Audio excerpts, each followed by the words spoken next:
오늘은 성령 강림절입니다. 성령 강림절은 성령이 임하신 날이죠. 근데 굉장히 중요한 절기인데 대부분이 그냥 잘 인지하고 못하고 넘어갈 때가 많은 것 같아요. 오늘도 1부도 그렇고 2부도 그렇고 우리 찬양이 성령 강림에 관련된 찬양을 했어야 되는데 미리 또 얘기 못한 것도 있고 또 알아서 또 해야 되는데 네, 우리 다른 찬양을 하셨는데 성령 강림절 그리고 맥주 감사절 이런 거는 부활절하고 성탄절은 딱 머릿속에 각인이 되어 있는데 그냥 이렇게 넘어가는 듯한 좀 아쉬움이 있어요. 그런 성령 강림절은 우리에게 있어서 굉장히 중요한 절기이지요. 예수님께서 부활하시고 40일 동안 계시다가 하늘로 승천하셨어요. 승천하시면서 두 가지 약속을 하셨는데 내가 이 모습 이대로 다시 올 것이다. 이게 뭐죠? 재림의 약속. 또 하나는 내가 올라가면 내가 너희에게 지금까지 이야기했던 모든 것을 다 기억나게 하는 거룩한 분이 올 건데 그게 바로 성령이고 성령이 임하실 것이다 라고 하는 것을 약속하시고 가셨죠. 그리고 나서 실제로 열흘 후에, 그러니까 유월절로부터 40일 사시고 열흘 후, 유월절로부터는 50일 후에 오순절 성령이 마가의 다락방에 임하셨습니다. 그때 당시에 그 제자들은 성령이 뭔지도 또 성령이 어떻게 임하는지도 모르고 그냥 막연하게 기도했을지도 모르겠어요. 근데 성령이 임하셨는데 어떤 모습으로 임했는가? 다시 한번 우리 오늘 본문 말씀을 사도행전 2장 1절에서 4절 말씀을 함께 같이 읽겠습니다. 시작. 오순절 날이 이미 이르매 그들이 다 같이 한 곳에 모였더니 호련히 하늘로부터 급하고 강한 바람 같은 소리가 있어 그들이 앉은 온 집에 가득하며 마치 불의 혀처럼 갈라지는 것들이 그들에게 보여 각 사람 위에 하나씩 임하여 있더니 그들이 다 성령의 충만함을 받고 성령이 말하게 하심을 따라 다른 언어들로 말하기를 시작하니라. 아멘. 성령이 임하셨는데 오늘 말씀을 가만히 보면 세 가지의 특징이 있었어요. 세 가지의 특징. 첫째는 급하고 강한 바람 같은 소리가 일어났고, 두 번째는 불의 혀같이 갈라지는 것들이 각 사람 머리 위에 임하는 모습, 그리고 세 번째는 각기 다른 언어로 기도했다. 이것을 우리는 흔히 방언이라고 이야기하죠. 그렇게 각기 다른 말로 이야기하는, 서로 그 말을 알아듣는, 소통이 되는 그런 말로 기도하기 시작했다는 것입니다. 여러분, 이거 굉장히 좀 이해하기 사실은 난해한 그런 본문이긴 하지만 아주 중요한 상징이 여기 안에 있어요. 성령이 임하면 누구에게나 이 세 가지의 공통적인 현상이 일어납니다. 다시 말하면 급하고 강한 바람 같은 소리, 이것은 성령의 권능을 의미해요. 성령의 권능을 경험하게 되고, 두 번째는 불의 혀 같은 갈라지는 것들이 각 사람에게 있는, 이것은 뭐냐면 우리의 심령을 불태우는 회개의 역사를 의미하는 것이고, 세 번째는 각종 방언을 이야기했다. 이것은 우리의 회복의 역사를 의미하고 있는 것입니다. 이것은 이 당시뿐만이 아니라 그 이후에 성령을 받은 사람들에게 공통적으로 나타나는 현상입니다. 제가 여러분들에게 오늘 제목도 그렇지만 성령을 받으셨습니까? 라고 질문을 한다면 여러분 뭐라고 대답하시겠어요? 어떤 분들은 네, 어떤 분들은 글쎄요, 어떤 분들은 받은 것 같기도 하고 이거 뭐 안 받은 것 같기도 하고 뭔가 애매하게 생각되실 수도 있겠어요. 그럴 때 이 세 가지 기준을 생각하시면 돼요. 내가 성령을 받았는가라고 했을 때 이 세 가지 기준에 부합하는가를 한번 잘 생각해 보시기 바랍니다. 다시 한번 우리가 생각을 해보겠습니다. 첫 번째는 급하고 강한 바람 같은 소리가 일어났다. 이걸 뭐라 그랬어요? 이것을 성령의 권능이라고 그랬어요. 성령의 권능, 어떤 특별한 은혜가 나에게 임하는 순간입니다. 조금 쉽게 이야기하면 여러분이 성령으로 인해서 신비한 경험을 하게 되는 것이에요. 신비한 경험, 일상적이지 않은 경험들. 그것이 꿈으로 나타날 수도 있어요. 어떤 환상으로 나타날 수도 있어요. 어떤 기적으로 나타날 수도 있어요. 기도의 응답으로 나타날 수도 있어요. 여러분 신앙생활 하면서 뭔가 하고 뭔가 새롭게 느껴지는 것, 저는 참 이것을 이야기하라 그러면 굉장히 많습니다. 꿈도 꿨고요, 환상 비슷한 것도 제가 보게 되었고요. 그런 음성도 들었고요. 그리고 어떤 기도의 즉각적인 응답을 경험했던 경우도 여러 번 있었어요. 부인할 수 없는, 제가 얘기하면 어떤 분들은 에이 뭐 그런 일 가끔 일어나요 하면서 유치하게 생각할지 모르겠지만, 저에게는 너무나도 확실한 성령이 나에게 임하신 표적처럼 저는 느껴져요. 그런 성령의 체험들, 이것이 여러분들에게 있습니까? 여러분 신앙생활 하면서 뭔가 하는 순간 뭔가 하나님의 어떤 신비한 그런 경험을 겪었던 그 순간이 있느냐는 거예요. 성령이 임할 때 우리가 그 권능을 느끼는 거예요. 그 권능을. 두 번째는 그 권능이 그냥 느껴지고 끝나면 안 돼. 야 신기한 경험했네, 야 재밌네, 이런 일들이 다 있네, 이러고 끝나면 그건 성령의 역사가 아니에요. 그 성령의 역사가 일어나면 두 번째 어떤 일이 일어난다 그랬어요? 불의 혀같이 갈라지는 것이 각 사람에게 임했다. 여러분 여기서 각 사람에게 중요해요. 각 사람에게 불의 혀같이 갈라지는 것이 임했다고 하는 것은 성령의 임재는 우리에게 회개의 역사를 가져다 주는 것입니다. 우리를 불태우는 것이, 우리의 잘못된 모든 죄악들을 다 불태우는 역사가 일어나는 것입니다. 다시 말하면 여러분이 어떤 신비한 경험이 여러분 스스로를 돌이키게 만들고 하나님 앞에 회개하게 만드는 그런 체험이라는 것입니다. 베드로가 주님을 만날 때 어떻게 했습니까? 주여 나는 죄인이로소이다, 나를 떠나소서. 그가 어떤 일을 경험했어요? 밤이 새도록 물고기를 잡았는데 허탕쳤어요. 근데 갑자기 깊은 데로 가서 물고기를 그물을 던져라 그랬더니 배가 잠길 만큼 어마어마하게 기적의 역사가 일어난 거예요. 우와, 이게 무슨 일이야? 내 지금까지 이렇게 밤새도록 했는데 한 마리도 못 잡았는데, 놀랍잖아요. 그런 기적을 경험했을 때 그가 느껴지는 것이 뭐였습니까? 저분은 메시아구나.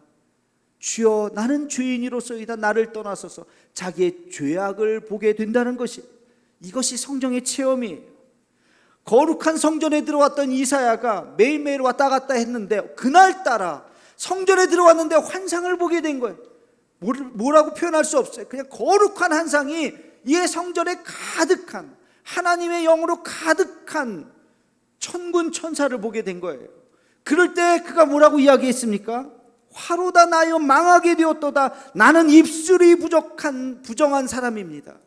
갑자기 그 거룩한 환상을 보자 자기의 죄악이 떠오른 거예요. 내 입술이 하나님 앞에 범죄하였던 것, 내가 하나님 앞에 이 거룩한 모습 앞에 자기의 죄를 보게 된 것이, 이게 성령의 역사라는 것입니다. 떨기나무에서 광야에서 불꽃이 타오르는 그 모습을, 신비한 경험을 바라봤던 모세가 저게 뭔가 하고 가까이 갔더니 갑자기 음성이 들었죠. 그것은 거룩한 땅이다, 내 발에서 신을 벗어라. 이것은 뭐예요? 그가 하나님 앞에 정결하게 서야 된다. 그 땅은 거룩한 땅이다. 너의 그 세속적인 마음들을 다 내려놓으라는 이야기입니다. 우리가 신비한 것을 경험할 때 그저 신기하다, 야 희한한 일이 다 있네 하고 넘어가는 것이 아니라, 그것은 성령의 역사가 아니에요. 성령의 역사는 그 경험을 통해서 나를 돌아보게 하는 것입니다.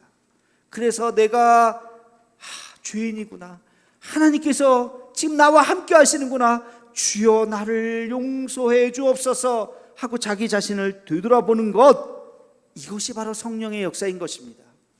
그리고 한 가지 더 있어요. 성령의 임재는 아까 뭐라 그랬어요? 각종 방언의 역사가 일어난다 그랬습니다. 여러분, 방언은 언어의 회복입니다. 언어의 회복. 바벨탑 사건으로 언어가 분리되었던 것들이, 그래서 서로 의사소통이 되지 않고 서로 막혔던 마음들이 이제 언어가 회복되면서 귓가에 들려지는 역사가 일어나게 되는 것이, 여러분 이 언어의 회복은 우리의 마음의 회복입니다. 각종 방언의 역사가 일어났다고 하는 것은 우리 안에 막혔던 마음들, 하나님과의 막혔던 마음들, 관계적으로 또는 내 마음속에 우울한 마음들이 다 회복되는 역사인 것입니다. 들리지 않았던 것들이 들리고, 깨닫지 못했던 것들이 깨달아지고, 보지 못했던 것들을 볼 수 있는 그 마음, 그것이 바로 회복의 역사인 것입니다. 성령이 임재하시면 우리 안에 이런 회복의 역사가 일어나는 줄로 믿습니다. 원수되었던 사람들이 갑자기 사랑스러워지는 거예요. 저 사람 미워 죽겠는데 어느 날 보면 밉지가 않은 거예요. 같이 대화할 수도 있어요. 같이 밥 먹을 수도 있어요. 그 사람을 위해서 내가 기도해 줄 수도 있어요. 그런 마음이 어떻게 이렇게 생기는가? 성령의 역사인 것입니다. 싸우던 사람이 악수하고 허그할 수 있는 마음, 누구와도 소통할 수 있는 마음, 이것이 바로 성령의 역사인 것입니다. 여러분, 성령이 나에게 임재했는가 임재하지 않았는가? 다시 한번 제가 여러분에게 물어볼까요? 여러분 성령 받으셨습니까? 그럴 때 이 세 가지 질문에 대해서 스스로 생각해 봐야 돼요. 나는 신비한 체험, 어떤 일상적이지 않은 하나님이 나와 함께 하시는 그런 체험을 갖고 있는가? 그것을 통해서 나는 하나님 앞에 회개하는 일이 있었는가? 그리고 그것이 나를 상처나고 힘들고 연약했던 내 마음속에 회복의 역사가, 다시 새 힘을 얻는 그런 역사가 나에게 있었는가? 이 대답에 아멘으로 대답할 수 있다면 여러분은 성령 받으신 분이십니다. 그러나 교회를 아무리 오래 다녔어도 그런 체험이 없고 회개의 눈물조차 흘린 적이 없고, 그리고 여전히 내 안에는 분노와 미움과 이런 세상에 대한 어떤 이 증오로 가득한 마음이 있다면 여러분 한번 의심해 봐야 돼요. 여러분 진짜 성령을 받았던가 한번 의심해 봐야 되는 것입니다. 왜? 성령의 역사는 이렇게 나타나기 때문에. 마가의 다락방에 그렇게 임하시면서 그들이 변화되고 그 변화된 120명이 세상을 뒤집어 놨잖아요. 이런 역사가 오늘도 우리 안에 있는 줄로 믿습니다. 자, 이제 우리는 한 가지 더 깊은 질문을 하나 해봐야 됩니다. 자, 성령은 우리 안에서 어떤 역할을 하시는가? 다시 말해서 성령이 우리에게 그렇게 임재하셨으면 우리 안에 어떤 변화가 일어나는가? 성령은 우리를 어떻게 인도하시는가? 이 질문을 해야 됩니다. 이것을 성령의 역할이라고 이야기할 수 있는데, 성령의 역할 그러면 너무 딱딱해요. 너무 무슨 수업 시간인 것 같고. 그래서 좀 풀어서 보면, 성령이 여러분에게 임재하셨다면 그 성령 하나님께서 여러분의 삶을 어떻게 변화시키고 인도하셨는가? 이것을 여러분 한번 잘 기억하셔야 됩니다. 첫 번째, 성령이 우리 안에 임재하시면 우리 안에 구원받았음을, 예수님이 나의 구원자가 되셨음을 고백하고 그 감격 가운데 매일매일 살아가게 되는 것입니다. 이게 제일 중요한 거예요. 성령이 우리 안에 임하시면 십자가가 달라 보이는 거예요. 십자가가 그냥 무덤덤하게 보이는 것이 아니에요. 예수님이 나를 위해서 십자가에 달려 돌아가셨다고 하는 그 사실이 눈물을 글썽이면서 내 마음속에 주여 나 같은 죄인을 살려주셨나이다 하면서 눈물로 나아갈 수밖에 없다는 것입니다. 그게 성령의 역사예요. 성령이 우리 안에 임하시면 예수님의 그 구원을 감격으로 받아들일 수밖에 없다는 것이에요. 우리 고린도전서 12장 3절 말씀을 함께 같이 읽겠습니다. 시작. 그러므로 내가 너희에게 알리노니 하나님의 영으로 말하는 자는 누구든지 예수를 저주할 자라 하지 아니하고 성령으로 아니하고는 누구든지 예수를 주시라 할 수 없느니라. 아멘. 성령으로 아니고서는 예수님을 나의 구주로 고백할 수 없다는 거예요. 여러분, 예수님이 여러분의 구주가 되심을 고백하십니까? 네, 아멘이죠. 네, 여기서 노멘 하실 분 아무도 없죠. 네, 교회 안에 있기 때문에 그래요. 그러나 교회 밖으로 나아가서 예수님 믿으세요 한마디예요. 굉장히 알레르기 반응을 일으키는 분들이 많아요. 우리 전도대원들 갔다 와서 이렇게 보고서 쓰는 거 봤더니 아유 예수 믿는 것들 저리 가. 뭐 예수님이 싫은 거는 말할 것도 없고 예수 믿는 사람들조차 싫은 거. 왜 싫은지 모르겠어요. 그냥 싫은 거예요. 왜? 마음이 다쳐서 그래요. 마음이 다쳐서요. 성령이 임하지 않으면 예수님을 나의 구주로 고백할 수 없다니까요. 여러분 주변에는 그런 분 없나요? 제 주변에는 그런 분이 있었어요. 아주 교회를 싫어하고 예수 믿는 사람을 싫어하고 그랬던 어떤 분이 그냥 교회만 되면 그냥 부정적인 얘기들만 어디서 그런 것들만 들어가지고 막 그냥 얘기했던 그랬던 분이 어느 날 교회를 왔어요. 눈물로 기도하는 거예요. 나는 죄인입니다. 야, 신기하다. 저 사람이 어떻게 교회에 왔을까? 나도 신기해요. 그랬는데 얘기해 봤더니 내가 옛날에 왜 그랬는지 모르겠어요. 자기도 모르겠대요. 자기도 왜 그랬는지 왜 모를까요? 이거는 영의 문제이기 때문에 그래요. 이성적으로 이해가 되지 않아요. 왜 그렇게 미워했는지. 사도 바울이 그랬잖아요. 이건 영적인 문제인 것입니다. 영적으로 막혀 있으면, 악한 영이 우리를 지배하고 있으면 그냥 싫은 거예요. 그냥 싫어. 그냥 교회 다니는 사람들 보는 것도 싫고 교회 십자가 보는 것도 싫은 거예요. 로마서 8장 5절에 보면 이런 말씀이 있습니다. 육신을 따르는 자는 육신의 일을, 영을 따르는 자는 영의 일을 생각하나니. 세상은 육신의 일이 있고 영의 일이 있어요. 육신의 일에 속해 있는 사람은 영을 볼 수가 없어요. 해석을 할 수가 없어요. 이해를 할 수가 없는 것입니다. 어느 날 영의 눈이 떠지기 시작하면 보여요.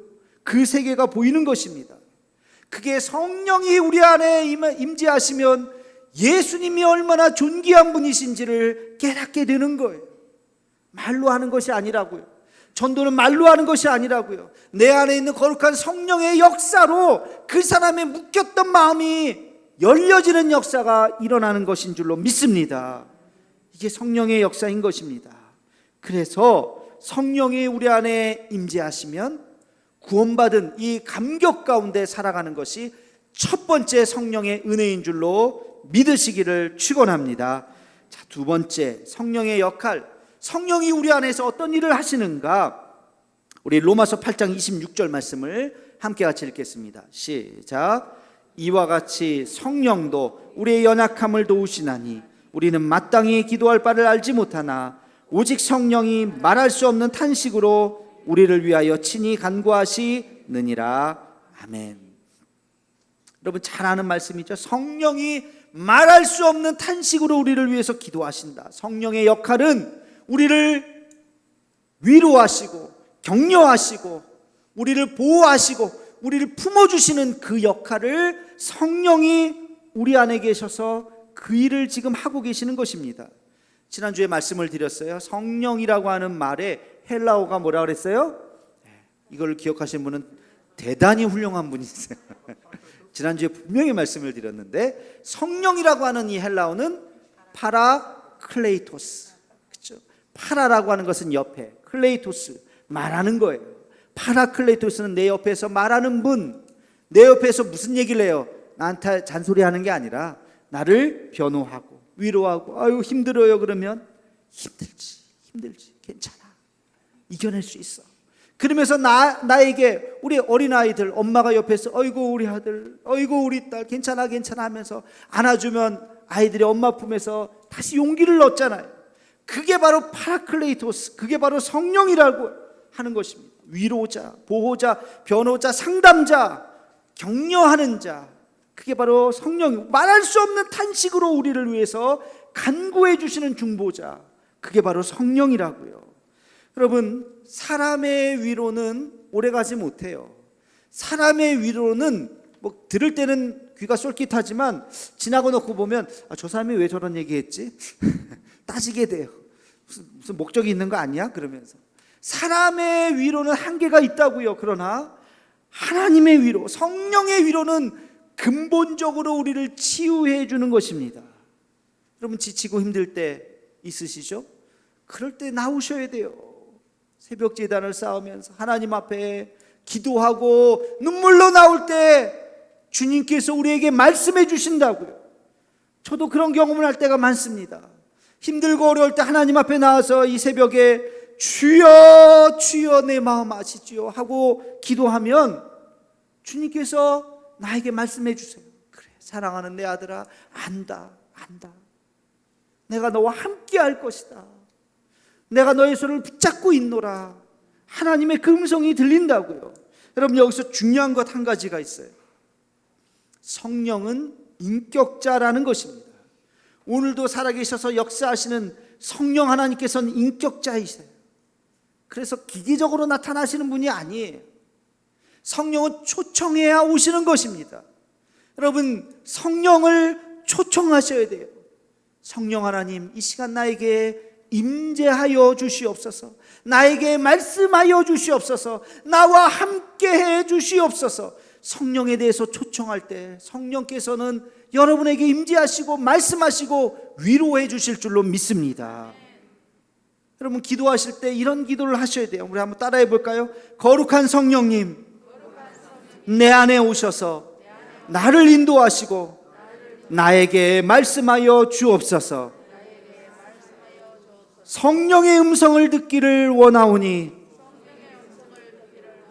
나에게 말씀하여 주옵소서. 여러분 기도하실 때 이런 기도를 하셔야 돼요. 성령을 초청하는 기도. 성령 하나님, 나와 함께 해 주시옵소서. 나를 위로해 주시옵소서. 이 시간 말씀하여 주시옵소서 하고 성령을 초청해야 성령께서 오시는 거예요. 여러분 그게 성령이 인격자이시기 때문에 그렇습니다. 여러분도 누군가가 여러분 꼭 초대해야 갈 때 기분이 좋잖아요. 초대하지도 않았는데 그냥 에이 자리 하나 남았으니까 당신도 오세요 그러면 기분이 썩 좋지는 않아요. 그죠? 내가 무슨 깍두기인가, 자리 남았으니까 에이 와서 자리 채우세요. 성령은 그런 분이 아니에요. 처음부터 마음을 열고 성령 하나님, 이 시간 나와 함께 해 주시옵소서. 나의 마음을 위로해 주시옵소서라고 여러분이 정중하게 성령 하나님을 초청할 때 성령 하나님께서 여러분 마음속에 임재하시고 말씀하시고 여러분 귓가에 주의 음성을 들려주실 줄로 믿습니다. 그래서 성령은 우리에게 말씀하신다고요. 어려운 것이 아니에요. 성령을 초청하고 그리고 말씀을 묵상하면서 여러분 주의 음성을 기다리면 성령 하나님께서 말씀해 주세요. 자, 세 번째, 성령의 역할. 성령께서 우리를 어떻게 인도하시는가? 우리 갈라디아서 5장 22절 말씀을 함께 같이 읽겠습니다. 시작. 오직 성령의 열매는 사랑과 희락과 화평과 오래 참음과 자비와 양선과 충성과 온유와 절제니 이 같은 것을 금지할 법이 없느니라. 아멘. 성령의 열매가 나와요. 다시 말해서 성령이라고 하는 것이 우리 안에 임재하시면 우리 안에 열매가 맺혀져요. 그 열매가 어떤 열매예요? 인격의 열매라는 것입니다. 여러분 지금 여기 성령의 열매라고 소개한 이 9가지는요 그 당시 헬라 철학자들이 말하는 아주 성자들, 성인들이 갖추어야 하는 덕목하고 똑같습니다. 우리로 따지면 동양에서 성인 군자라고 이야기하잖아요. 아주 훌륭한 인격을 가진 성자들, 성인 군자들은 이러이러한 요소를 가지고 있어야 합니다라고 하는 그 요소와 지금 성령이 우리에게 임하시면 너희가 이런 열매를 맺을 것이다라고 하는 지금 이 요소가 똑같아요. 사랑과 희락과 화평과 오래 참음과 자비와 양선과 이런 것들이 우리 안에 맺혀진다는 것입니다. 다시 말하면 신앙과 인격은 별개가 아니에요. 분리된 것이 아니에요. 신앙은 좋은데 인격이 형편없네? 이런 말은 성립될 수가 없어요. 동그란 네모네 이런 얘기예요. 동그란 네모라는 말이 됩니까? 동그라면 동그란 거고 네모는 네모네. 동그란 네모네. 신앙은 좋은데 인격이 형편없네? 이 말은 모순이라고요. 왜? 신앙이 좋은 게 아니기 때문에. 좋은 것처럼 우리가 착각하는 거죠. 직분이 있으면 신앙이 좋은 것처럼 착각할 수 있어요. 교회를 오래 다니면 신앙이 좋은 것처럼 착각할 수가 있어요. 예배 잘 나오면 신앙이 좋은 것으로 착각할 수 있어요. 착각이에요. 그 사람의 신앙의 수준은 그 사람의 인격의 수준입니다. 그 사람의 인격의 수준이에요. 아무리 교회를 오래 다녀도 아무리 직분이 있어도 화평하지 않은 사람, 충성하지 않는 사람, 온유하지 않는 사람, 절제하지 않는 사람, 신앙이 좋은 게 아니에요. 이중인격이에요. 성령의 사람은 성령이 우리에게 임재하시면 우리가 변화되고 인격의 사람으로 성숙하게 됩니다. 사랑이 많아지게 되고 내 안에 어떤 어려움이 있어도 흔들리지 않고 기쁨과 감사가 넘치고 화평케 하고 화목하게 하고 자비로운 마음을 가지고 나누게 되고 충성스럽게 이야기하고 늘 겸손하고 절제할 줄 아는 그런 열매가 맺혀져 있는 사람이 진정으로 신앙이 좋은 사람인 것입니다. 왜? 이것이 성령의 열매이기 때문에 그렇습니다. 여러분, 성령을 받으셨습니까? 성령을 받았다면 십자가를 그냥 볼 수가 없어요. 십자가 앞에서 내 눈이 가슴 벅찬 감동이 있게 되는 것입니다. 내 안에 성령의 역사한다면 늘 하나님의 음성을 듣습니다. 주님의 위로하심을 경험합니다. 그래서 흔들리지 않습니다. 어떤 어려움도 이겨낼 수 있습니다. 포기하지 않습니다. 절망하지 않습니다. 왜? 성령께서 나에게 날마다 말씀하시기 때문에. 그리고 그런 신앙생활을 통해서 내 인격이 성숙한 하나님의 사람으로 변하는 것이에요. 미워하지 않습니다. 용서합니다. 그런 사랑이 많은 사람으로 변하는 것, 이게 진정으로 성령 받은 자인 것입니다. 여러분, 우리의 남은 인생 성령께서 우리 안에 역사하셔서 성령의 은혜로 살아가는 저와 여러분의 삶이 되기를 주님의 이름으로 축원합니다. 기도하겠습니다. 사랑의 하나님, 성령 강림절 다시 한번 성령을 생각합니다. 성령 안에서 예수님을 나의 구주로 고백하게 하여 주옵시고, 하늘의 음성을 듣게 하여 주옵시고, 위로를 얻게 하여 주시옵소서. 날마다 내 신앙과 인격이 성숙하게 하여 주셔서 성령과 동행하는 우리의 삶이 되게 하여 주시옵소서. 예수님의 이름으로 기도하옵나이다. 아멘.